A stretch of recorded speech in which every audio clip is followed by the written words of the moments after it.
Hey, everybody, it is Forbes Riley, and welcome to the Forbes Factor. It's my favorite time of the week where I get to indulge my curiosity, hang with some great friends, which is what's happening today, and bring you some of the best and brightest as we explore the concept of health, wealth, and happiness. I like all three. I like them all mushed up together. I like them separated.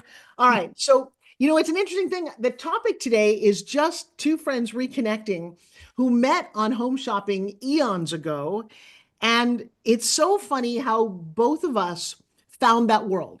I don't know that anybody set out to be a home shopping host. I'm sure there's one or two once it became popular, but I helped create that industry. It was not an industry when I started selling things on television. I didn't know it was a thing you could do.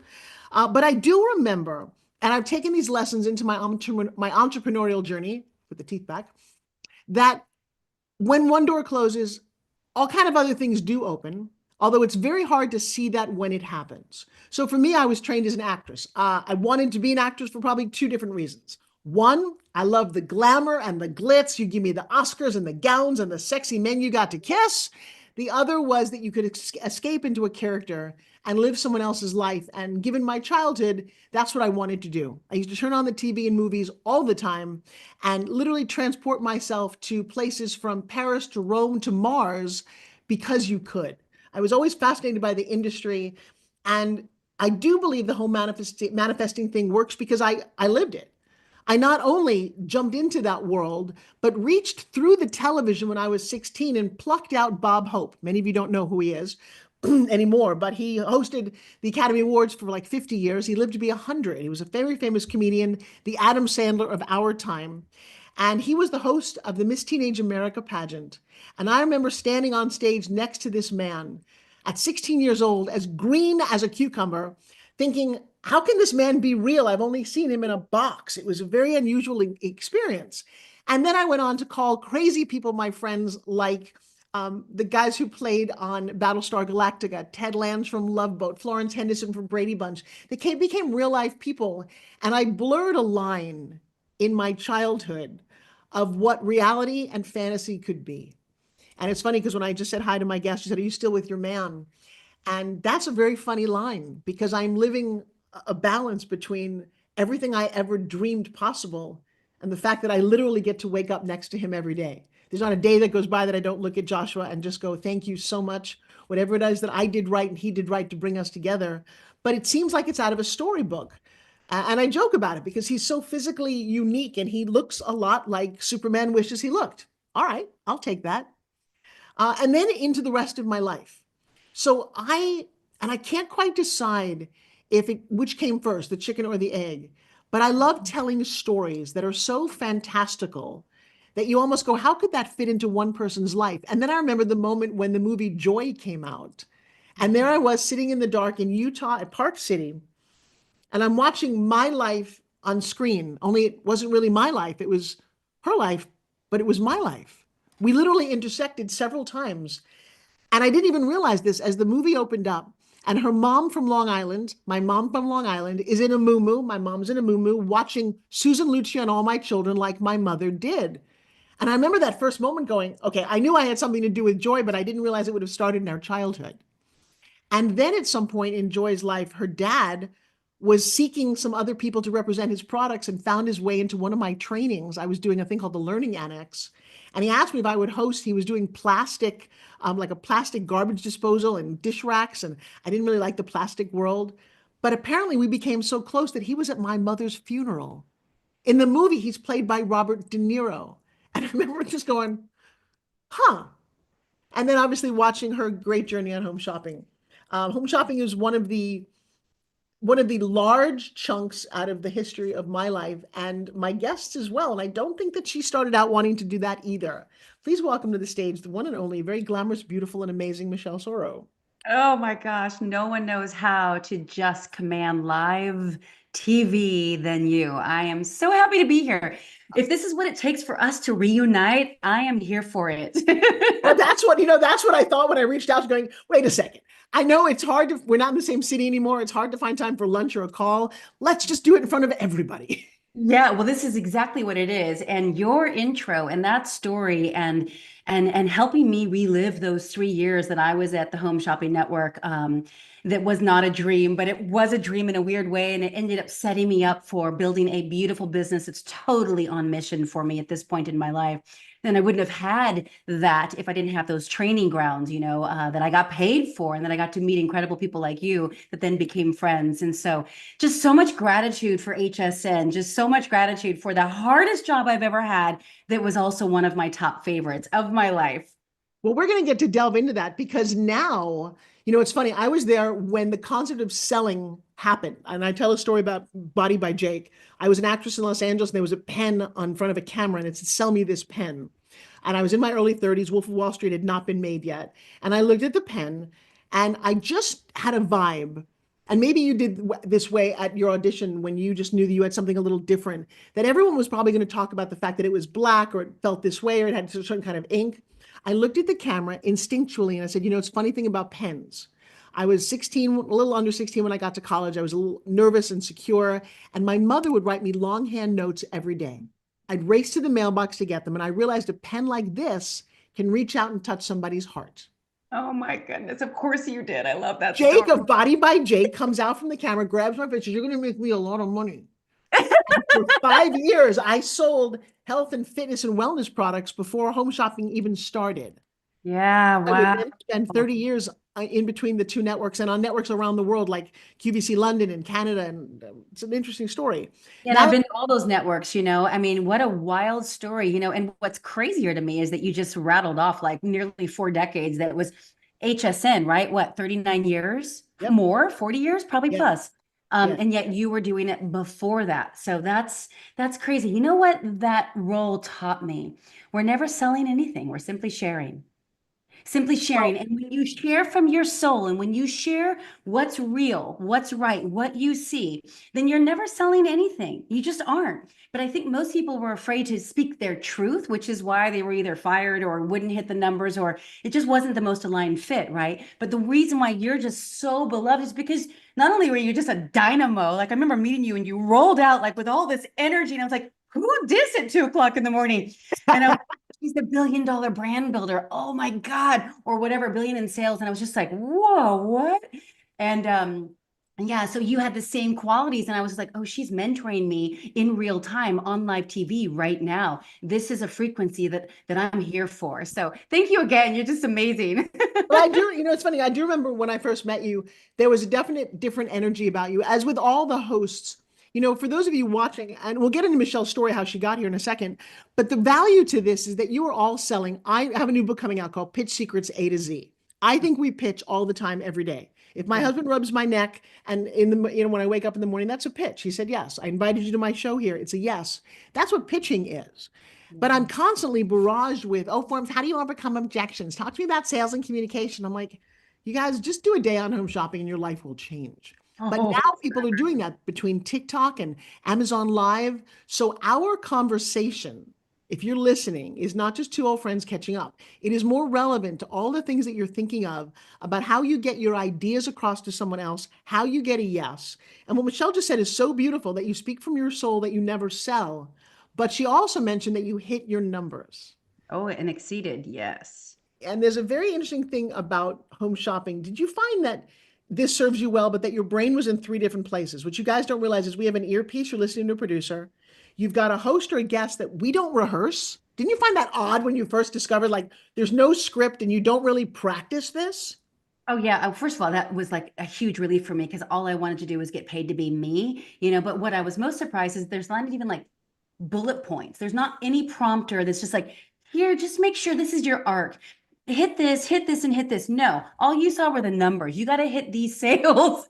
So that was all. And so you had to rely on your ability to build rapport naturally and quickly. Sometimes you never met the guest or the host until you go live. Yes, your producer in your ear. You've got all kinds of ruckus happening on the set, right? Because it's live TV and people are living their lives and it's fast, it's busy, and it's dynamic. But you know how a Ferrari is built for speed?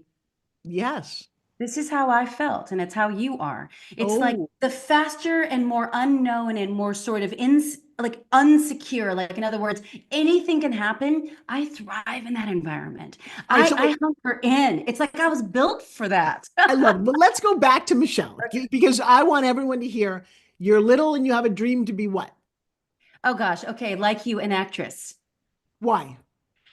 I heard you've asked this question to a lot of people. Mine was honestly, if I go deep, deep, deep, let's Yeah. just go there. It was so that I would be loved Yeah. deeply, Because deeply. what was home like? It was good, but I always felt like I was in the wrong home.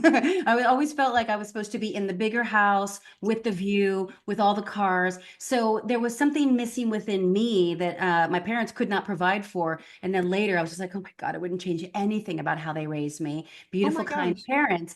But this was going to be my ticket out to a better life. That if I got external validation, which I didn't know that then, and if people told me how great I was and that they loved me, then maybe I would somehow be worthy. That's the real story. But if I would have told you before I went to a Tony Robbins Date with Destiny seminar, which was about 8 years ago, I would have still stuck with the story of like, I loved the glitz, I loved the glamour, I loved the idea of rolling up on a set, and I still do.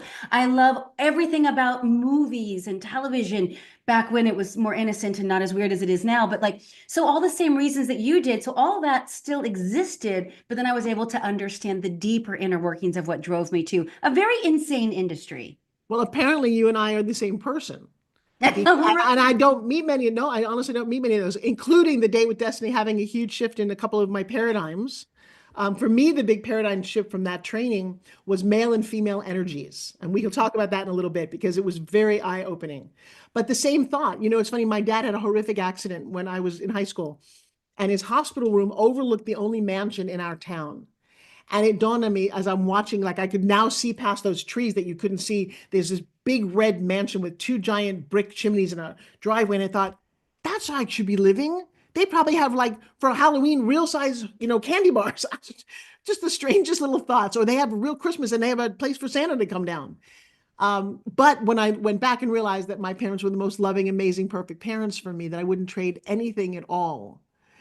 So when you get to that stage, now did you go to college for acting, or first of all, where was home? Where did you grow up? Home with the Central Coast, California. So Pismo Beach, right in between LA and San Francisco. A gorgeous two-lane highway, nothing but beautiful Pacific Ocean, perfect climate, mountains. I mean, I'm a California girl through and through. It's wild because I'm now in Texas.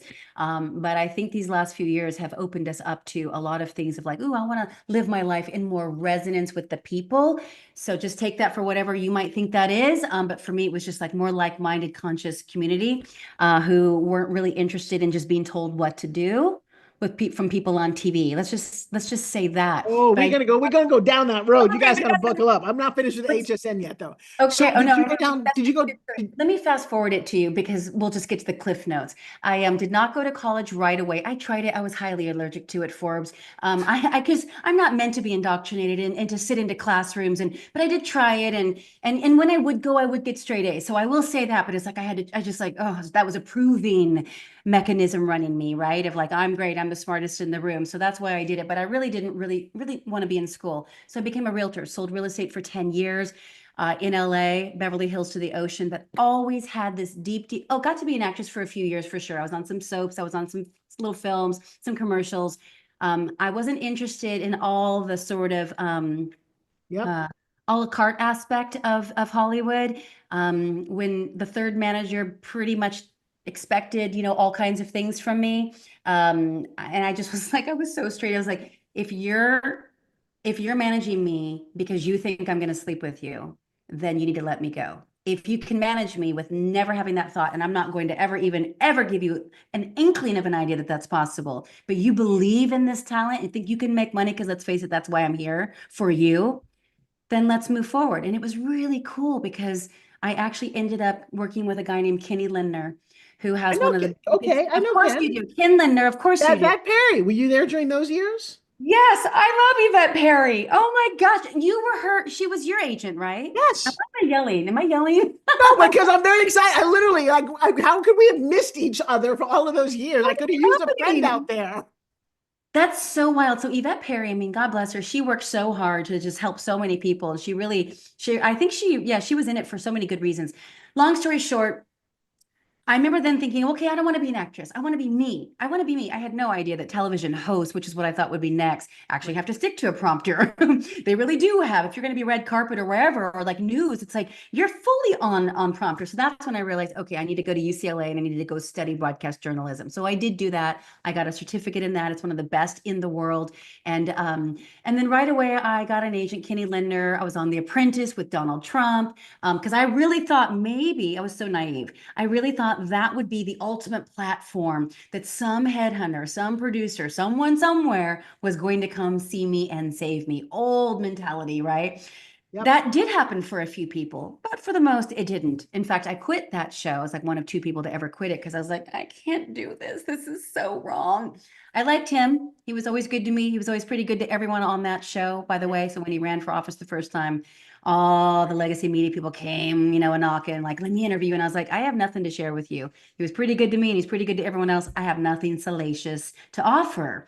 So that was kind of insane. But fast forward to Kenny's like, you're up for this, you're up for that, you're up for this. And I was always like in the final two screen test here, screen test there, Bravo, E, you name it. They just weren't right. And then one day I was just looking at Craigslist for something, I think for my apartment back then. I don't know.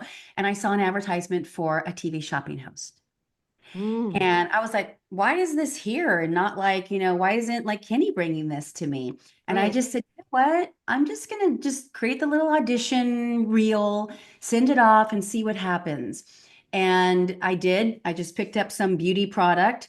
It was a microdermabrasion thing, put it in my hand, just like you started telling a story, and sent it off. And they called me and said, we want to fly you here. Well, then I was like, oh shit, have I gone to the gutter? This was my thought because remember, I was going to be on real TV. Oh, okay. I do wait, pause for 1 second. So I'm a real actress for a little while before I decided I loved Yes, I acting. know.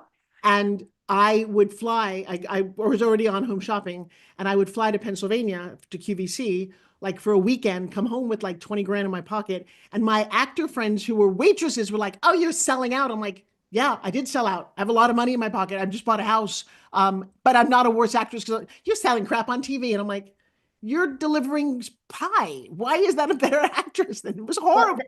it's such a fair point, and I'm getting the divine tingles because this is where the hierarchical ways in which we judge one another really just doesn't serve us right. But I had those same thoughts. I knew that I was going to be taken to Florida and meet with Mindy Grossman, the new CEO that had left Nike and Ralph Lauren and was now at HSN for a couple of years. And the rumor was she had gone through 300 people that had been brought to screen test, et cetera. Oh, And wow. she hadn't found the right fit for the one that she was going to give the final green light on. So I Ooh, kind of heard this to the grapevine, and I call up one of my friends who was also a real TV host. All I wanted to do was get on Extra. That was like I my did too. that's all I wanted. Okay, we got a full circle story though coming in a moment. So I say, Brandy, I was at the bottom of Runyon Canyon in Hollywood, one of my favorite trails to hike in the middle of LA. And I said, have I completely lost my mind? Like, I'm considering this for real. And she was very similar to what you said to your friends who were actors, but really waitresses, and God bless them because there's so much of that. Right. She was like, how is it any different than any other job? She's like, go be you, bring your full self, shine that radiant light out. Maybe you're going to have a blast, but it's on your path for a reason. So why not seize the opportunity and go explore the possibility? And so what a good friend she was. And so I ended up getting the job and which is really, really cool. But I did have to work through some of that piece. But what I wanted to say full circle is that in the midst of breaking sales records for my time slot, I was 2 a.m. to 6 a.m. because that's where they put all the newbies. But then Kenny Linder said, you go do this for 2 to 3 years and I can hand deliver you a TV hosting job in LA. Now, he could never, ever make do on that promise because they do not correlate, as it turns out. So But nevertheless, it was interesting because I had so much mad respect for live TV and live TV selling. I was like, do you know what they're moving? Do you know that some of these sales quotas, this was just HSN, I can only imagine QVC. yep. You know that there were some hours where I would come in on a Saturday and it was like Diane Gilman denim and it was $20 million sales quotas for the hour. Right. And I thrived there. I thrived. So Now I'm breaking the records. They're never going to let me out of the overnights because why would they? That's So they true. started offering me my own show and like, we're going to brand it. You're going to be Amy Morrison, but in the night, you're going to be doing prestige beauty. And I was like, oh, what have I done? Right. But long story short, I come back, and that was a whole series of dramatic things that were totally meant to be and synchronistic.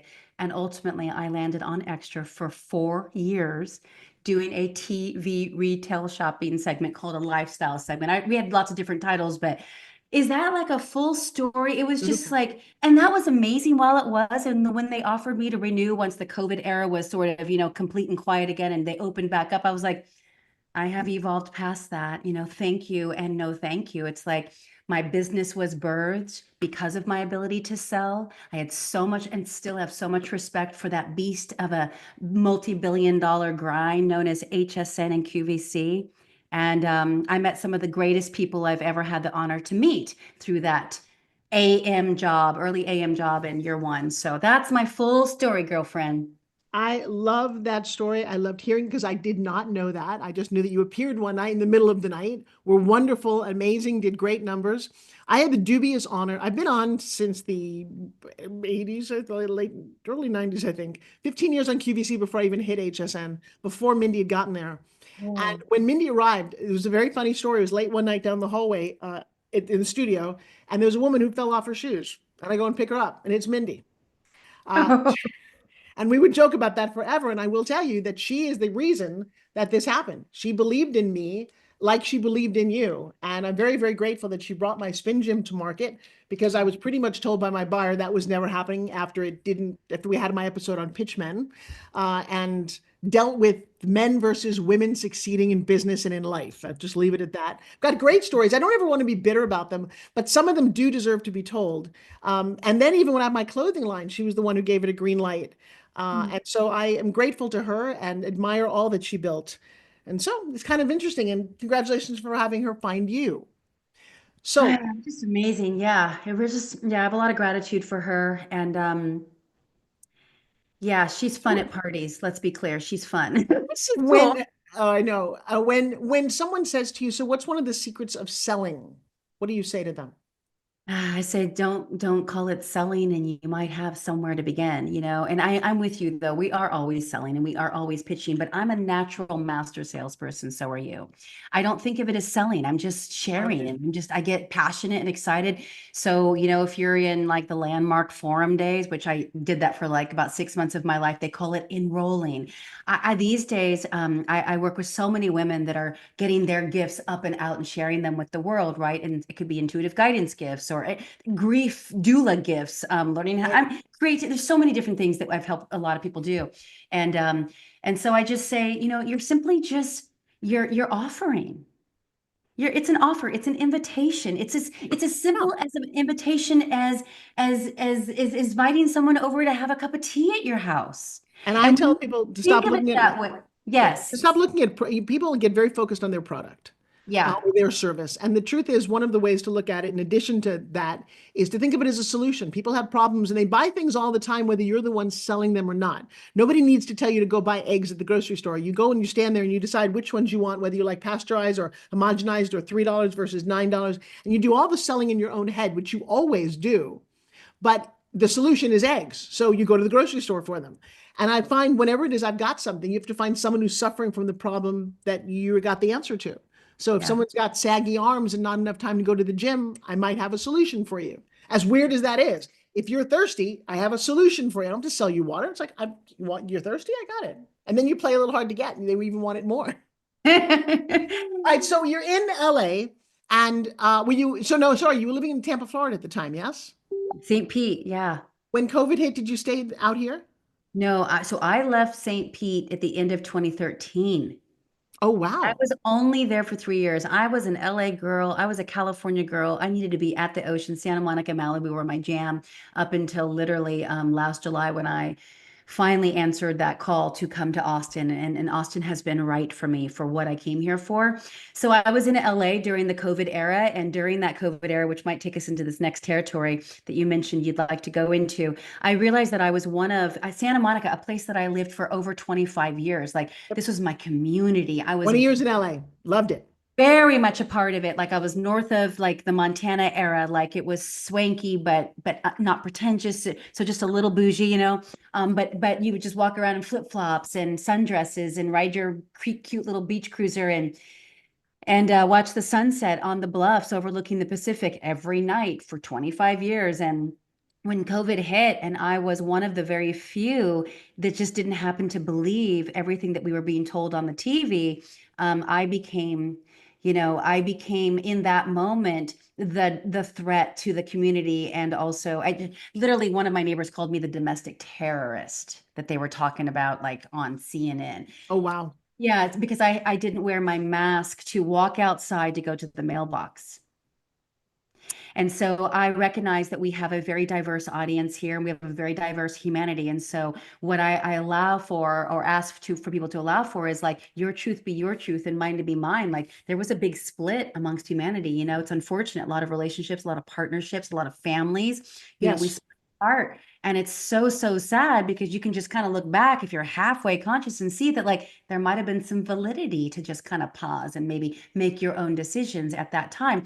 Or now, if I really scan out from like a true spiritual point of view, which is where I love to really live from, it's like every decision is perfect. What you're doing feels right for you, that's your truth. What I'm doing feels right for me, that's my truth. So all of our truths create truth. There's such a fight for truth. There's not one truth. Well, It can't yeah. be. So anyway, yeah, so that was LA and then from LA it was here. Well, what I experienced, which was really sad, is that there was a time, at least I believe in this country, I think I took debate class in school. Whatever the argument is, you took one side and someone took the other side. They didn't tell the person who took the other side they were idiots and want to die and crush them and cancel them. And I'm like, wait, what happened to the world I lived in? And I will Yeah. tell you, I mean, I was a political science major, and I always wondered very deeply, because of my own heritage, how uh, Auschwitz happened, how Nazism happened, how all of the Holocaust happened. And we witnessed it. We witnessed humanity being so subject and being willing to whatever they believed hurt other people who before they had a lot of deep love for. I'd never imagined that that was part of humanity until I saw it for myself. And I was completely shattered by it. It was a very, very hard time. Okay, so it sounds like you and I definitely went Yeah. through a pretty deep dark night of the soul that was Oh, probably pretty similar. Did you come across Matthias Desmet's work of mass formation psychosis? no, but just the word itself makes total sense to me. And It's what you're talking about. yeah, Yeah. and we may want to do that off of my show because my team has been very, very vocal to me about being careful about what I say because the world is so divided. I am just grateful right now that it feels like there's a little bit of sanity happening again. And then watching the congressional hearings, I'm thinking we're in trouble. There's something going on with half of the world or half. I don't know. It's just not even half anymore. It's less than half, but it's frightening. That's all I'm going to say. So and I think at one point your assistant had said, "What do you want to talk about?" And I actually can't remember verbatim, but it felt like it Yep. was something about learning how to create your own center, right? And like, because at this point, this is a beautiful segue, in my opinion. I mean, of course, I take your lead, but Yeah. but moving off of that, and what did we learn from that? And what are we learning about these times and seeing so much of the extreme polarization?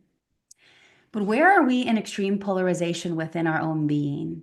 Right. So if we can actually come into harmony within our own selves, our masculine and our feminine, you wanted to go there too, Oh our yeah. inner king, our inner queen. And most of us know sort of which one has been running us, right? The most. Like I definitely had more masculine tendencies and it was a lot of drive, it was a lot of push, a lot of ambition, it was a lot of performing, proving energy. And then the last 4 years after that profound spiritual awakening, a lot of dark nights of the soul, to say the least. I have definitely opened and awakened to more of the feminine, but now I'm coming back into the balance because we need them both. We need to be healthily integrated. And so whenever I see the extremes on the external, whether it's in the politics, with the headlines, social media, et cetera, I'm like, well, if I'm reacting or if I'm triggered by any of that, then what within my being is also seeking understanding, peace, forgiveness, compassion, awareness. How about just being with ourselves? Most people are so numbed out, checked out, and disconnected. They don't even know who they are. So they have to project blame and shame, right? Yeah. And it's a sad, sad thing. But the thing is that there's also so many people that are really awakening to our true power, our divine power. I'm a spiritual, not a religious woman. And it's like, and if we can take care of our own sovereign square, we're gonna know who to align with, who not to, but we're also gonna not disconnect on our fellow humans because we are a human race. You know what I mean? We are a species. We are fellow brothers and sisters, and I love humanity. So I had to take myself through that whole thing to come back to, I love you for having beliefs that are not different than mine. Tell me more about that. I want to know you. Those are the people that I want to be with. But I will tell you something interesting. Along my journey, I ended up studying hypnosis. I needed to because I needed to memorize a play. I was given Lily Tomlin's Search for Signs of Intelligent Life. It was 250 pages and I couldn't memorize it. And I asked the director to fire me and he sent me to a hypnotherapist to teach me how to memorize, which I did. And it's a very interesting skill set in your brain. Yeah. And one of the things that dawned on me is I went to a hypnotist show not long ago, and something very shocking happened. And you talk about this woman's book, who I'd love the name of it again. And there was a guy on stage, and the guy said to the young fit guy, "How many push-ups do you think you can do?" And he says, "I don't know, about 50, 60 push-ups." And he starts to do push-ups like they're effortless. And then he's in trance, and he says, "All right, so now there's a ton of bricks on you. You know, you're being weighed down by four giant sumo wrestlers. The guy can barely get off the ground. He's pushing and struggling, and he can't get up one." Takes a beat and says, "Now there are balloons attached to all of your limbs," and he does another 50 push-ups like it's on air. And I'm sitting there and I'm reminded the fact that all of our brains, the way we are wired as humans, are that subject to suggestion. Because it Yes. really bothers me that so many people are not using what seems to be absolute common sense, and they're seeing the other side of it as though it's real. It doesn't even have to be real. They just believe it. Mhm. And in the same way that we can hypnotize people into believing they have a ton of bricks on their back and they cannot do a push-up, and a second later they can do 20 because they're as light as a feather, Mhm. that's the scare part that I have for humanity. Because as Mhm. much as you and I might be awakened, we're still subject to other hypnosis. Oh But gosh, yes. at least we're having a conversation about it. Does Well, that and make that's the thing, and sense? more people are. And here's the other thing that I want to say. The book is by a dude. His is a PhD. His name is Matthias Desmet, Matias, Okay. and it's Mass Formation Psychosis. I don't know if that's the name of the book, but it's the huge central theme of the book. Dr. Robert Malone, who broke the record for downloads on the Joe Rogan podcast at the end of 22, he brought this up. And I just, yeah, just a lot of respect for that because it was very brave to bring out during those times that were very contentious, right? But I think the more that we know ourselves, this is a question that, or it's actually, it was a phrase that just kind of came in almost like a highest self message to me. And it was, Michelle, discern your discernment. And I was Oh, like, interesting. discern your discernment. In other words, even mine, like I'm constantly having to check in, like, why do I think that? Why do I believe that?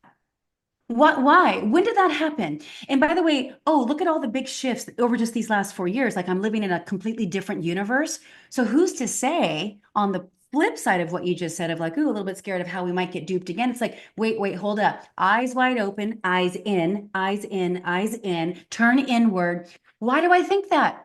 Right. And I have thoughts that I thought were the truth 2, 3 years ago that they're not the truth for me today. And I love that. So if we're Yes. hanging on tight to truths, that might be just a place to start, but through compassion, no judgment. And because it can get scary, right? Because and you and I both know this, but I'm just going to say it in case someone needs to hear it because it really wants to come through. I think so many of us, and I know for myself this was true for a while, are afraid to look at things from a different lens because if I do, then what might that mean about my life, my business, my relationships, my entire identity, my reality? Oh shit, I don't know if I have the bandwidth or the capacity for that. And then worse, I'd have to be responsible for that, right? Yep.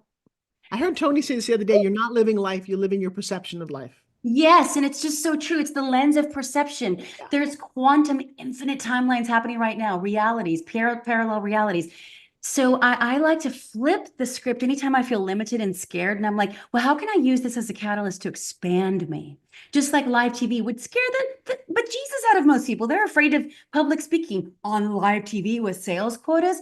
It's like, how about allow that to empower you, to expand you? So nowadays, I'm just like, I don't care how nutty it seems to get out there. As long as I'm not nutty in here, I'm good. So, Austin, what was it that called you there?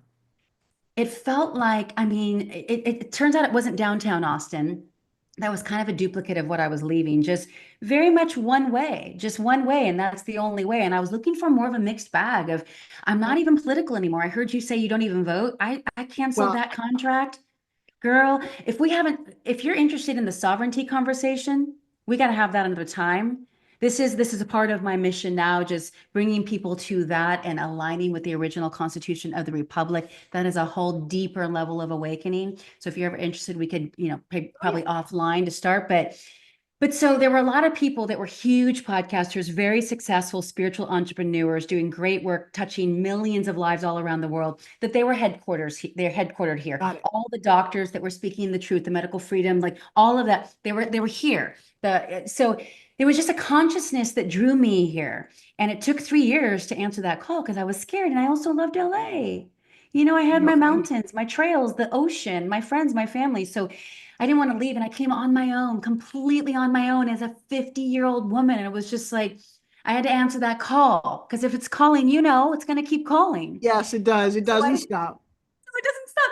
And the bigger the resistance, the deeper the call. And so I wasn't resisting it. I just kept thinking, I'll know when it's time, when it's time. And it was like about March, April of 24. And the message was, it's time. And I was like, okay, we're doing it in July. So, and what I came here for and the community that I wanted to meet and connect with and build with, it's all happening better than I could have ever imagined. And so it's just so beautiful, right? We don't know what's happening on this side of the call. It feels scary, it feels unknown, it feels uncertain, like all great things in life. But we get Right. to the other side and you're like, oh my gosh, but you just don't know what it's going to feel like here before you say yes and answer the call. I'm very, very proud of you. That is a very big deal to just pick up and move and do that. I mean, obviously, you did it several times by coming out to Tampa and then going back because I always thought of LA as my home. It took me a lot to finally sell my house. I kept a home out there for a long time and loved commuting back and forth. And then one day I realized it just made no sense. Yeah. Did your areas get very affected by the fires? Yeah, I was Santa Monica. A lot of my friends are in the Palisades. My mother was evacuated. Like on Facebook, on the feed, it seemed like every third house, every third friend was losing their house or business. It was a sad, sad time, and I have even deeper grief about uh, why it happened.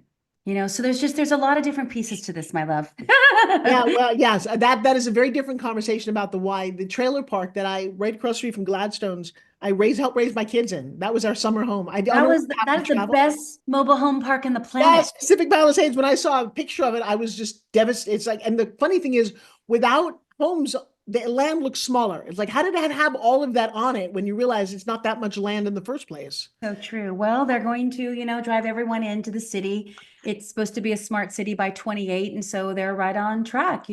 So it's like I knew these things were coming. There's lots of cities that are on that pathway, including Austin, including Tampa. Where are you? Are you Tampa? Yo, right downtown St. Pete. Oh, We look at live you. So are in you in Texas. St. Pete right now? Is that where Yeah, you're? yep, Okay, yeah. Oh, right yeah. down by. Did you ever go to Mazzaro's? Of course. All right, my studio, I own a television studio that I built about 5,000 square feet right around the corner from Mazzaro's. I own a house on this side. And my property on the other side got completely wiped out in the hurricane. Oh, Did yeah. not really, I really didn't see a 9 foot wave coming through my home. And that was a little devastating, but we managed to figure that out. Managed. It's funny because during the fires, I don't know how you felt, and forgetting all the political things and all the things I felt, because my father-in-law was vice president of the Teamsters and was very, very big in Los Angeles. I have a Mm. very large home and feel there. But I have a couple of friends and I've watched them. I couldn't quite comprehend losing everything in an instant with small kids. Just how hard. And like you said, that was then, well, it's only 2 months ago. And for some people, it's still their lives. And I Very think that's the much. thing we always forget what other people are going through. I don't know about but a year ago this month, I was in a horrific car accident. We were Mm. in Iceland and we were in a van. We were snowmobiling, and the van went flying through the air, skidded off, and crashed down on my side of the van. My glass face went through the glass. Oh. And it would have been a little byline, and you would have said, "Oh, yeah, I knew her on Home Shopping." Like people who pass away, you just go, "It was nice to know them." Mm. But we all survived. I tore a couple of ligaments in my shoulder, and it was rather painful. And the craziest thing, and I just call this now the Forbes Riley effect, but my beautiful husband, who's a bodybuilder, said days after, he said, there's a bodybuilding competition for the first time in St. Pete. I'm going to be in it. I'm like, good for you. He said, it's in 99 days. I'm like, good for you. He said, there's a category for women over 50. I said, good for them. And then something like you said, something said, go for it. And I swear I looked around saying, what Kevin Costner movie am I in right now? If you build it, what? And it's go for what? I don't own a bikini. I'm 63 years old at the time. 64. No, I was already 64. What am I doing? And the message came through, you're going to lose the 33 pounds of fat and the 13% body fat that you are now at the moment, the highest you've ever been since you were pregnant. And you're going to enter a bodybuilding competition wearing high heels that you've not worn in 5 years since COVID on stage, and you're going to compete. And I made a little movie. I'll send it to you. In 99 days, I lost 33 pounds, 13% body fat, and got on stage, competed, got a medal. And then just this last week, joined Joshua for the Arnold, which is kind of how this whole thing started a year ago. I was sitting in that audience, looking at some of the people on the stage in their 50s and 60s, thinking, huh, took a year for all that to happen. And I'm sitting on this right now, and I'm just very happy that I got this crazy little medal. Go to my Instagram, there I am in a bikini. And the Amazing. crazy thing about that story for me is that on day 67 of that journey, a little 15-year-old knocked on my head and said, you kind of forgot about me. And I was sitting at the gym and I got very upset, and I kept seeing this bridge flying at my face and wasn't sure what was experiencing. And it turns out as I finally let that fat go that had been living on my back, I had like a little hump on my back and it was all gone now, Mm. that it dawned on me that at 15 I'd been molested, and I knew that, but I Oh. didn't quite know how badly. That Mm. all came rushing up for me to deal with Mm. and dissipate to Mm. be who I am right now. Mm. Okay. You just full body chills. I need to have you on my podcast because this is the kind of stuff we talk about. That's shadow work integration at its most sublime, divine, finest. Oh, yeah. That is what's happening right now. So if humanity's so freaked out, I'm going to circle back to you in a second. We are in a collective shadow to light moment. There is no other way out but through. What does through mean? In. So when shit like this happens, where it's like, oh my God, Tony Robbins would say, that's not life happening to you. It's life happening for you. A lot of people say it. A lot of people it pisses them off to hear that. It's like, you don't know my story. It's like, wait, hold up. If you turn inward and actually start to get to know yourself, you'll see this is what had to happen so that you could actually start to meet yourself in the mirror. And that's what you just did. Oh, full body chills. Like, I just really want to honor you because I think it's easy, and I'll speak from even just high level, quick glance at your Instagram. I could just make up assumptions about what that whole Arnold was, right? Or you as a woman in your mid 60s around being a bodybuilder. And I mean, actually, I knew you. I was like, of course she has to do this. Is like next on the bucket list. But I didn't know it was connected to something so deep and so alchemical that is the requirement and quite frankly the mandate of our times. So this is good. This is such good work. Yeah, that's That's the beautiful. vibe that I get from you as well right now. I had no idea. I thought it was going to be a conversation about H to thin. Yeah, what an honor to sit with you. This feels like we're sitting in some sort of like plant medicine ceremony. It's, I know we both speak fast. We have a lot of passion and high energy, high frequency moving through us, but I don't think you can know the totality of your light if you not also sat in your darkness, and you've had a life of that, and it just continues to propel you forward, outward, upward, expand you in all the ways. And that's what it's doing for me. So it's I wouldn't trade anything that I experienced in LA during the COVID era. It grew me. I wouldn't change anything about the controllers or whatever we think is happening right now in America and the world. It's awakening me to who I really am. And I've never been more prosperous, more abundant, more seen. People see the real me with the capacity to be able to see the real me. Do you understand what I'm saying? Yes, because you are one. Yep, So it's I like get it. have to live our most authentic lives in these times. Otherwise, we've seen you're just going to be so mentally fragile and activated and triggered that you become toxic. You were never, ever meant to be toxic. We are beautiful divine beings. We just have to unplug from the lies and the nonsense and come home to ourselves. Well, I love how you're saying it. And there's a part of the work that I do that you don't know. I do a training called Breakthrough that I started 30 years ago in my living room. Not unlike Tony, but completely different in a much different way because I'm a woman and I'm not 7 foot tall. Um, but I will take people who've been sexually traumatized. And Mm. I've been doing this for 20, and I didn't realize the culmination of it came when I opened my own door. I didn't realize why I was so passionate. I mean, one of my deepest, I don't know what the label you would say because it's so painful to listen to, but the most in-depth story that I ever heard, and she became a very good friend of mine, was a woman who sought me out based on the work she knew that I did. And she, as a 12-year-old, had been lured to her next door neighbor's house when her parents were on vacation or just away from her, uh, and experienced 12 men in one night in a satanic ritual when she was 12.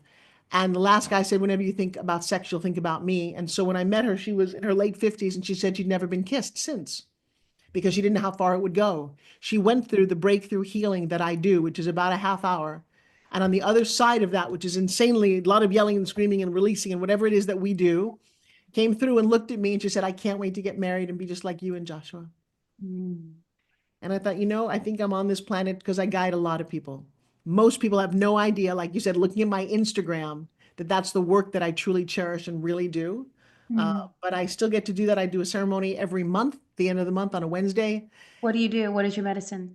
It's not. It's literally, I Oh, do this. This is the funny thing. It's I love it. completely through Zoom or in person, completely without anything, although that is a whole nother conversation. This is understanding the level of the human psyche and the way the brain works. Mm. And the reason that I've been gifted this, I think, is that I grew up as a magician. So I learned to do magic tricks my entire life. When you do a magic trick, you are accessing a different part of the brain than every other human. I think Jesse Eisenberg said it in the movie Catch Me If You Can or Watch Me Now. Uh, oh, now you Yes, you see. can. Yeah. And it says the magician is the smartest person in the room. What he means is that I know that in about 3 minutes you're going to say, "Oh my God, that's so amazing," because I've done something, and that's always the reaction. Well, no Mhm. one else thinks that way except the magician in the room.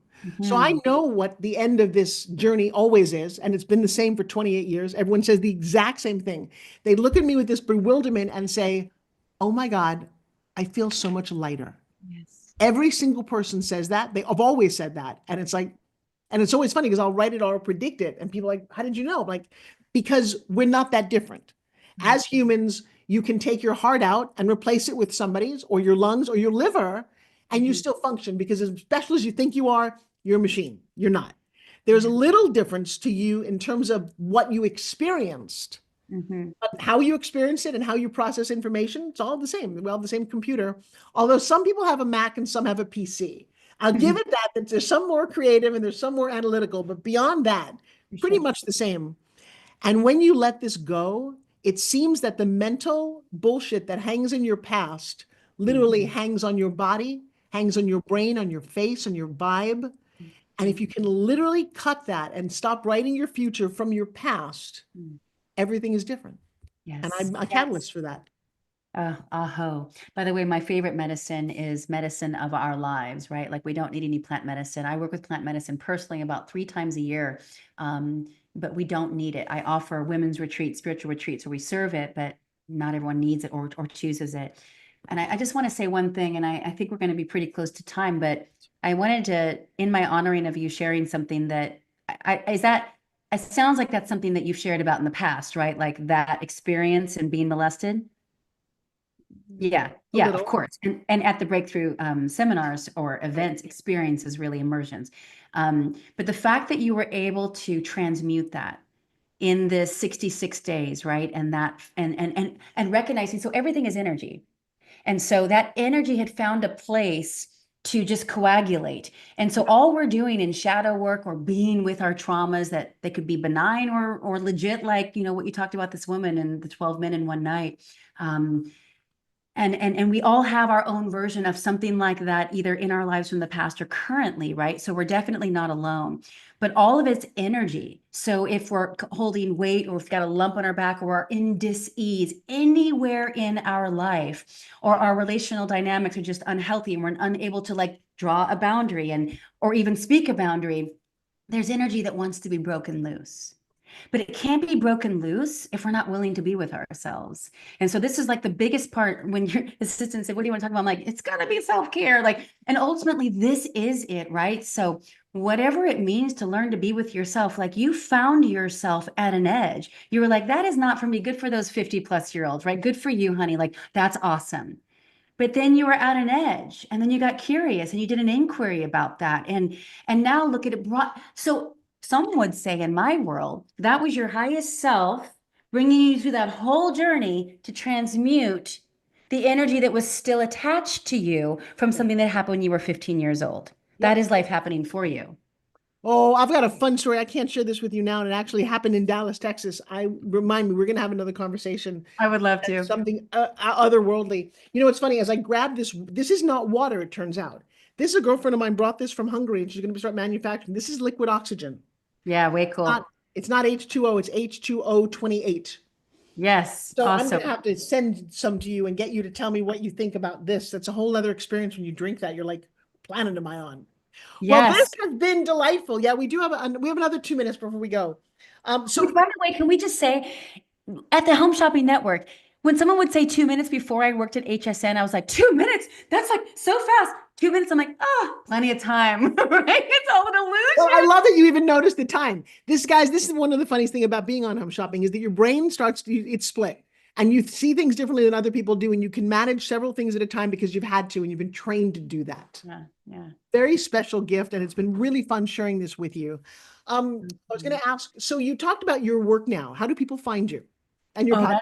that's easy. Everything's at Michelle Sorro, but my website is michelle-sorro.com. So SORRO.com. I really keep it super simple. I used to do large scale, high profile collaborations, with Tony Robbins and Jack Canfield and all sort of the legends in the self-development space. But these last 3, 4 years have changed me, as they have a lot of us. And so these days I work with women in private mentorship. So one-on-one, I work in small groups and I lead retreats. And then I offer up a weekly women's wisdom circle on Zoom. It's free. It's every Ooh, bit as powerful as my $50,000 coaching packages. So I think I linked to that in your and how do they find me for that? Well, if you go to my Instagram, Michelle Sorrow, you can sign up and RSVP. All you do is just show up when you can. It's this every week. CEOs, entrepreneurs, stay-at-home moms, healers, creatives, artists, you name it. Sometimes there's 5 of us, sometimes there's 50 of us. It changes every week. This is my way of being in service for free because people appreciate free, but the ones who can and want to go deeper, it's a different price point. It's just like I just meet people where they are. I love hearing that. It was, this, I had a calling to connect to you for quite a while. Yeah, I think I snapped a picture and just stuck it on my phone and said, I'd like to reconnect and find out, because when you're working, you don't really do that. That's very superficial. It's actually very deep, the work that we do, but it's complicated and it's specific. And I wasn't a big networker outside of my work. I found that I would come home and focus on my babies, and now I focus on my man. So for me, do you have a word of the year, by the way? Do you ever do Oh that? my gosh, miracles. Yes. And my life is a miracle every day. Yes. I love that. Well, I'm a little more based than you are. So 2 years ago, my word was implementation. I built a lot of trainings. Then I burned out. My word last year was delegation. I built a team based on that. This year, very I know your unapologetic. word. My word is domination. I know. It's so perfect for you and the mission that you're on. It feels how to dominate my own fears, my own sensibility, the world that I'm in. It feels so beautiful when my team says it. And Mm. so part of that is also dominating a sense of playing small and not reaching out to beautiful women like you. Oh, I'm so glad you did. And I looked at our chat thread and DMs. I was like, wow, we've been talking about doing this for several years. And it happened when it was meant to happen. And I'm just so grateful that I got to really get in your heart today. And Oh man, you have like, I felt such an like our energy souls about you. connected. I Our know. souls connected. I'm just so grateful. Like, who would have thought the gifts keep coming from HSN? So just a lot of gratitude for all of life being so perfect and unfolding exactly as it's meant to. Anyone who's questioning that they're behind or getting it wrong, you're not. It's perfect. You will know with the benefit of hindsight. And that's what today showed me. I have such a burst of energy and deep gratitude for you, Forbes. Oh, Michelle, I'm so excited. We're going to continue this. You guys, Okay. thank you so very much for joining what turns out to be probably the most blessed special episode I've ever done. I just feel Oh, incredibly grounded. I reveal things about me that nobody gets to pull out. We don't usually focus on me. So thank you for that. But oh learning man. about what you're up to, how passionate you are in the world. Guys, you're listening to the Forbes Factor. We focus on health, wealth, and happiness. And today I got a dose of all three as you did. Till next time.